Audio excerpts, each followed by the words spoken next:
Le vent hurlait dans les rues de Paris, et la pluie s'abattait comme une vengeance céleste. Adrien, trempé jusqu'aux os, frappait à la porte de son immeuble, les doigts engourdis par le froid. Ses clés, perdues quelque part entre le métro et ce soir maudit, le laissaient bloqué dehors, à la merci de la nuit. Il était minuit passé, et les lumières des appartements voisins s'étaient éteintes une à une. Adrien, 25 ans, graphiste freelance, n'était pas du genre à demander de l'aide. Pourtant, ce soir-là, il n'avait plus le choix. Il frappa à la porte de l'appartement d'Aix-en-Grave-Côté, celui des Ben Ali, une famille qu'il croisait parfois dans l'escalier sans jamais vraiment s'arrêter pour discuter. La porte s'ouvrit lentement, révélant Léo, le fils aîné, 27 ans, étudiant en architecture, dont les yeux sombres semblaient percer l'obscurité. « T'es bloqué dehors, c'est ça ?» demanda-t-il avec un sourire en coin, tenant une clé qu'il faisait tourner entre ses doigts. Ce moment, si anodin en apparence, allait bouleverser leur vie. Adrien, grelottant, hocha la tête. « Ouais, désolé de te déranger si tard. » Léo haussa les épaules, comme si ouvrir sa porte à un inconnu sous la pluie était la chose la plus naturelle du monde. Il l'invita à entrer, et la chaleur de l'appartement des Ben Ali enveloppa Adrien comme une étreinte.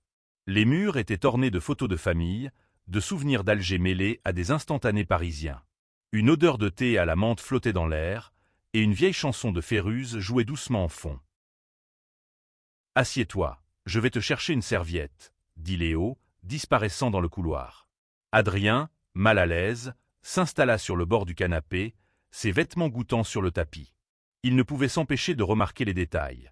Un carnet de croquis ouvert sur la table basse, rempli de dessins d'édifices modernes, et une pile de livres d'architecture à côté. Léo revint avec une serviette et un mug fumant. « Tiens, ça te réchauffera. » Leurs doigts se frôlèrent quand Adrien prit le mug, et un silence étrange s'installa. Ce n'était pas seulement la gêne d'être deux étrangers dans une situation inattendue. Il y avait autre chose, une tension, un fil invisible qui semblait se tendre entre eux. Adrien baissa les yeux, troublé. Il n'avait jamais parlé de son homosexualité à quiconque dans cet immeuble, encore moins à un voisin qu'il connaissait à peine. Mais quelque chose dans le regard de Léo, dans sa manière de le regarder sans juger, le poussait à vouloir en dire plus. « Merci vraiment, » murmura Adrien. « Je ne sais pas ce que j'aurais fait sans toi ce soir. » Léo sourit, un sourire qui semblait cacher mille pensées. « T'inquiète. Ça arrive à tout le monde de perdre ses clés. Ou de se perdre tout court. » Cette nuit-là, ils parlèrent pendant des heures. De tout et de rien. Des rues de Paris, des rêves d'Adrien de créer une bande dessinée, des projets de Léo pour construire des ponts qui relieraient non seulement des rives, mais aussi des cultures. Ils rirent, partagèrent des silences, et quand l'aube pointa à l'horizon, Adrien réalisa qu'il ne voulait pas que cette nuit se termine. Mais la vie, comme toujours, avait d'autres plans. Les jours suivants, Adrien et Léo se croisèrent dans l'escalier, échangèrent des sourires timides, des saluts, qui portaient plus de poids qu'ils ne voulaient l'admettre. Pourtant, une ombre planait. Léo vivait dans une famille traditionnaliste, où certaines vérités restaient tues. Adrien, lui, portait le poids d'un passé douloureux, un coming out qui avait brisé sa relation avec ses parents. Leur attirance mutuelle, aussi évidente qu'un feu sous la pluie, était menacée par les attentes du monde autour d'eux. Un soir, alors qu'ils partageaient un café dans un bistrot du Marais, Léo posa sa main sur celle d'Adrien. « Je ne sais pas où ça va nous mener, » murmura-t-il, « mais je veux essayer. » Adrien sentit son cœur s'emballer. Il savait que ce chemin serait semé d'embûches, les regards des autres, les murmures, les jugements. Mais en cet instant, sous les néons du bistrot, il n'y avait que deux. Leur histoire d'amour naissante allait être mise à l'épreuve. Entre les secrets de famille, les doutes intérieurs, et la société qui ne pardonne pas toujours l'authenticité, Adrien et Léo devraient trouver la force de se choisir encore et encore. Car parfois, être bloqué dehors n'est pas seulement une question de clé perdue, mais d'un cœur qui cherche sa place dans le monde. Adrien n'avait jamais aimé la pluie. Elle lui rappelait trop les jours où il se sentait invisible, perdu dans ses pensées, errant dans les rues de Paris sans but précis. Ce soir-là, alors qu'il frappait désespérément à la porte de son immeuble, la pluie semblait se moquer de lui, trempant ses vêtements, alourdissant ses chaussures. Il avait fouillé ses poches 10 fois, retourné son sac, mais ses clés restaient introuvables. La panique montait, mêlée de frustration. Il était seul, à minuit, dans une ville qui semblait soudain hostile. L'immeuble haussmannien, où il vivait depuis 2 ans, dans le 11e arrondissement, était silencieux.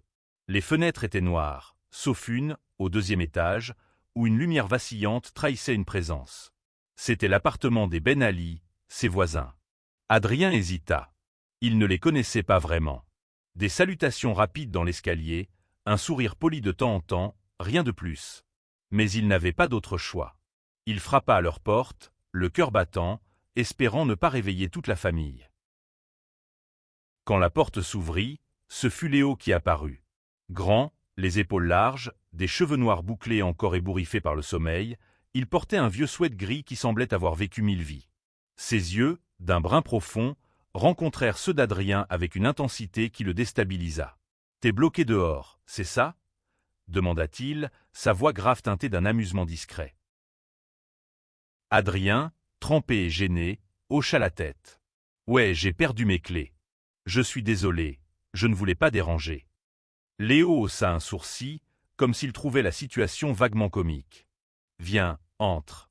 Tu vas attraper la mort là-dehors. » L'appartement des Ben Ali était un cocon de chaleur et de souvenirs. Les murs étaient tapissés de photos, une plage à Alger, un mariage joyeux, des enfants riant dans un parc.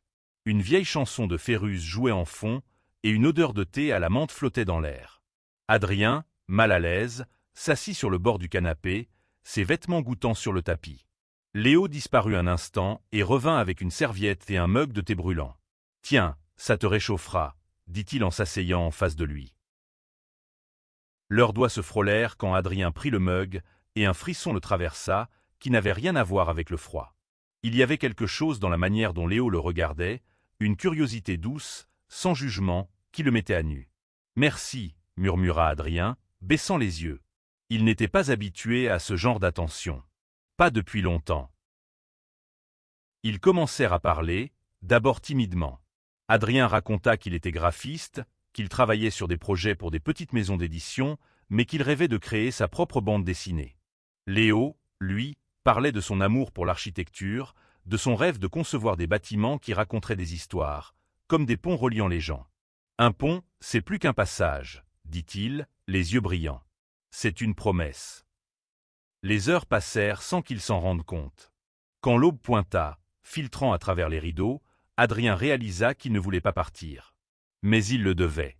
Léo lui tendit une clé de secours pour l'immeuble, que sa famille gardait pour les urgences. « Garde-la pour l'instant, » dit-il avec un sourire. « On ne sait jamais. » En rentrant chez lui, Adrien sentit son cœur battre plus fort.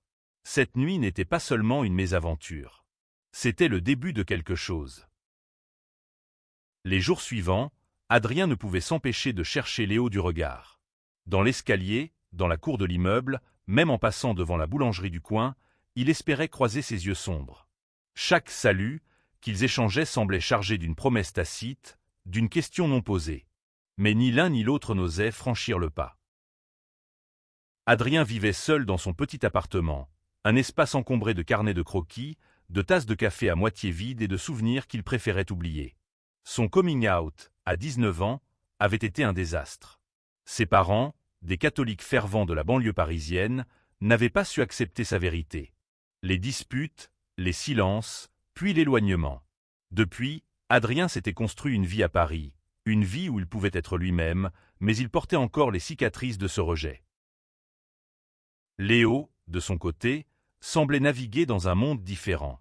Sa famille, d'origine algérienne, était chaleureuse mais ancrée dans des traditions strictes.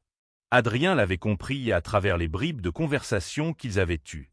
Léo parlait souvent de son père, un homme respecté dans leur communauté, et de sa mère, qui veillait sur la famille comme une gardienne. Mais il ne parlait jamais de lui-même, pas vraiment. Et pourtant, dans ces silences, Adrien devinait une lutte intérieure. Un soir, Adrien trouva un prétexte pour frapper à nouveau à la porte des Ben Ali. Il tenait un carnet de croquis, un dessin qu'il avait fait de l'immeuble sous la pluie, inspiré par cette fameuse nuit. « Je voulais te montrer ça », dit-il en tendant le carnet à Léo, qui l'invita à entrer. Ils s'assirent à la table de la cuisine, et Léo examina le dessin avec une attention qui fit rougir Adrien. « C'est incroyable, » murmura Léo. « Tu as capturé quelque chose, je ne sais pas, une âme dans cet immeuble. » Adrien rit, gêné.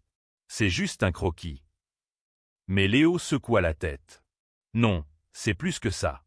Tu vois les choses autrement. Ce soir-là, ils parlèrent encore, plus longtemps, plus intimement. Léo raconta comment il avait grandi entre deux mondes, la France, où il était né, et l'Algérie, où sa famille retournait chaque été. Il parlait de la pression d'être le fils aîné, de porter les attentes de ses parents. Adrien, lui, parla de son sentiment d'isolement, de son besoin de créer pour se sentir vivant. Quand leurs regards se croisèrent, il y eut un moment où le monde sembla s'arrêter. « Tu veux sortir boire un verre un de ces soirs ?» demanda Léo, presque timidement. Adrien sentit son cœur faire un bond. « Ouais, carrément. » Le Marais, avec ses rues pavées et ses néons colorés, était le refuge d'Adrien.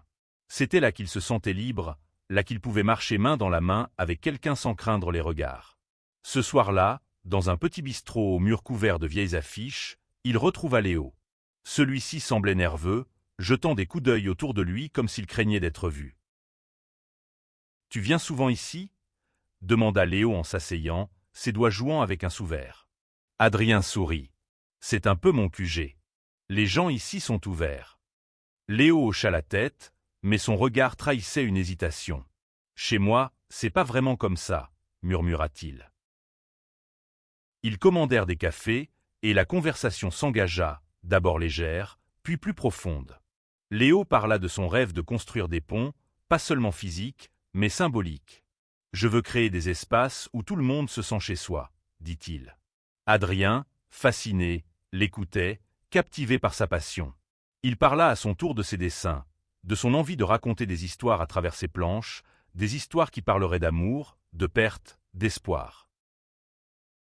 Quand Léo posa sa main sur la sienne, Adrien sentit une chaleur l'envahir. « Je ne sais pas où ça va nous mener », murmura Léo, ses yeux plongés dans les siens. « Mais je veux essayer. » Adrien, le cœur battant, serra sa main en retour. « Moi aussi. » Mais dehors, le monde n'était pas toujours aussi accueillant.